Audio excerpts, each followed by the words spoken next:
Kyatto Ninden te yan de is one of the rare Famicom releases to gain some notoriety outside of Japan. It's been one of the Famicom games that people from outside of Japan pursue. The major reason for that is the license. Also the fact that it's a decent game, but really it's the license. Kyatto Ninden te yan de was a children's cartoon of the variety that's cranked out by the dozens and totally forgotten later. But for some reason, this show was licensed for release in the US. And rather than try to translate the plots of the show, which were really nonsense anyways, the US version basically made up their own script from scratch. The result was an absurdist comedy that managed to pick up quite a few fans, although it was never really that popular. I can't even say I was a fan myself. The concept of the show is that in a world with robotic anthropomorphic animals, a clan of crime-fighting cats work out of a pizza parlor, and they always have to deal with the plan that the villainous fox comes up with for that episode. This Famicom game is the only video game based on Kyatto Ninden te yan de, and the plotline is original to the game. Or I should say plot lines, since it's very episodic. Basically, you could pretty much consider every stage its own episode of the show. There are 12 levels total here, and it alternates in blocks where you have to do a particular stage to advance the story, and then you have your choice of several different stages to complete. The stages themselves are free-roaming platforming affairs. You can't die by falling off the bottom of the screen, you just go to a different screen. And there's always multiple paths through everything. You also get your choice of which cat you want to use on every stage.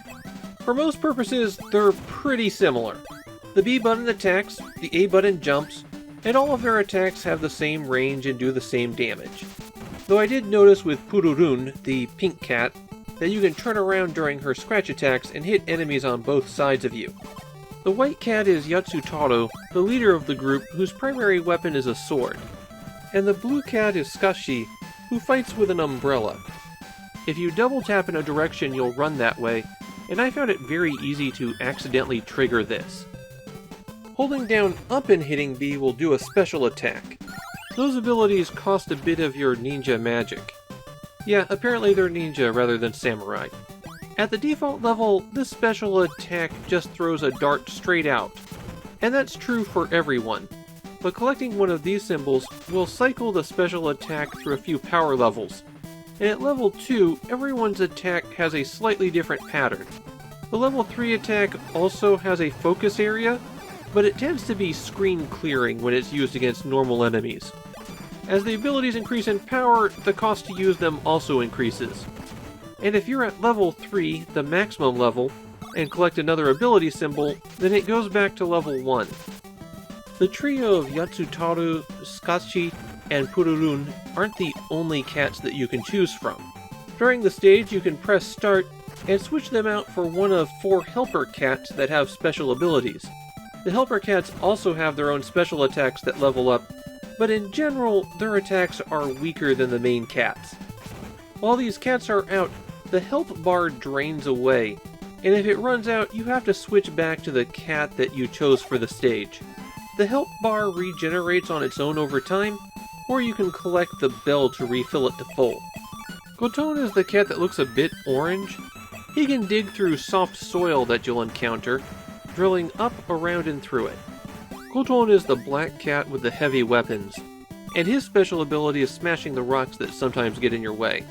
For those rocks, you actually have to push into them and press B. Just standing there and pressing B does nothing. Miyatoru is the white cat that can fly. If you hold down the jump button, a helicopter pops out of his back, and you can just travel where you need to. Keep in mind that if you fail a jump in Kyatto Ninden te yan de, that you just wind up on another path, so this ability isn't as overpowering as it might seem. Finally, there's Neki in the green outfit. All of the cats are capable of swimming, but they're slowed down and have to jump repeatedly in the water to get around. Neki can move freely while they're underwater. There are a lot of cutscenes in this game, and they go on for a surprisingly long time. Roughly half my recording time for this game was cutscenes. If there's one real problem here, it's that the game is too easy. I died once during my recording session, and there's very little that provides an actual challenge. You can attack enemy bullets to deflect them, and the enemies aren't exactly numerous, while the bosses tend to be extremely slow and have very simple patterns. Also, there's no real reason to explore the stages. Any icon that you find sitting around will reappear if you move off of that map section and go back, so it's easy to quickly build up your power level to what you want, and there's no reason to hold back using ninja abilities when refills for it are relatively common. But there's nothing else for you to find on the stages other than the boss, so you might as well just go straight there.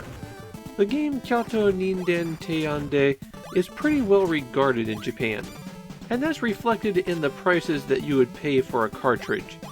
These days, copies go for about 6,000 yen. My take on it is that it's a fun game that's just too easy for my taste. There's nothing wrong with that.